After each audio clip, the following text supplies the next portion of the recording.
Čakaj malo, kako zdaj bolnišnice in domovi za starejše? Ni profesor dr. Mrak zanč rekel, da je EU pomoč za zeleno gospodarstvo pa informacijsko tehnologijo. Najboljš, da ga kar pokličem. Konec koncev ima črn pas iz EU financ. Profesor Jože del Batera. Zdravo, Jože, kaj te zopet muči? Ja, beremo tej EU pomoči. Pa v kateri pomoči? Teh evropskih sredstev je zelo veliko, zelo različna so, tako da moraš malo bolj natančno mi povedati. Konkretno berem o selitvi oddelka za pljučne bolezni UKC Maribor v nove prostore, pa tukaj omenjajo nek razpis za 93 milijonov evrov za domove za starejše. Ja, to je pač iz enega programa, o katerem nismo se še precej pogovarjali do sedaj. Gre za program, ki je bil narejen za neko hitro odgovarjanje Evropske unije na tole pandemijo, v katero smo zašli. In jasno, v okviru tega programa, ki se imenuje React EU, to je v bistvu program, ki je namenjen predvsem za zdravstvene stvari, za pomagati v bistvu zadrževati delovna mesta. Gre res za tiste stvari, ki so nujne v trenutku krize. Se pravi, za neko prehodno situacijo do takrat, ko bomo začeli koristiti sredstva iz tega velikega načrta za okrevanje in obnovo. Glede na to, da sva se nazadnje pogovarjala o investiranju v zelene in informacijske tehnologije, to ni to, torej? Ne, to je, jaz bi rekel, komplementarno temu, kar ti praviš, ampak veš kako je, ko enkrat kriza udari, takrat je treba takoj reševati določene stvari.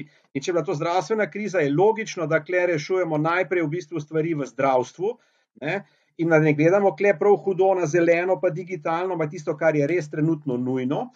Druga stvari rešujemo delovna mesta, pol, ko bomo pa v bistvu te stvari nekako, da rečem tako, ad hoc rešili, potem se bomo pa začeli ukvarjati, kako narediti to našo družbo bolj odporno na malo daljši rok, pa potem pridejo noter te stvari, o katerih smo se pogovarjali. In zato potem rabimo dva posebna sklada. En je dolgoročni, drugi je pa ta kratkoročni oziroma odzivni. To je tako, zato tudi ime, v angleščini React EU pomeni neko hitro odzivanje, zato je tudi namen teh sredstev, da se bodo lahko koristile v državah članicah zelo hitro. Praktično bomo lahko iz teh sredstev celo financirali določene stvari, kjer je že država stroške plačala. Jasno, mora bojati za tiste stroške, ki so za to upravičeni. Še ena velika sprememba je tukaj, ali pa stvar, ki je za nas zelo interesantna, je to, da ni potrebno nacionalno sofinanciranje, se pravi, da bo kompletne te stroške prevzel proračun Evropske unije. Tako da ja, to je, jaz bi rekel, res en inštrument, ki je sicer po svojem obsegu zelo omejen, je pa namenjen te takojšnji reakciji na tiste najbolj akutne stvari, ki jih je kriza povzročila. In kam konkretno bi poleg bolnic in domov za starejše Slovenija še morala vložiti ta sredstva? Jaz mislim, da Slovenija bo imela tukaj na razpolago še en velik paket kohezijskih sredstev, in v tem delu bi verjetno en velik del moral iti na stvari povezane z povečevanjem konkurenčnosti gospodarstvu. So določeni deli tudi v Sloveniji, kjer so določene infrastrukturne investicije še potrebne.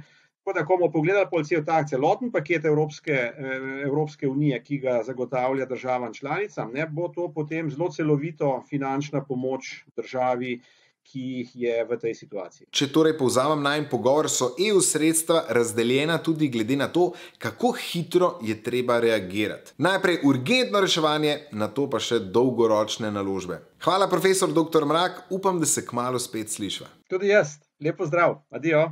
Adijo. Thank you.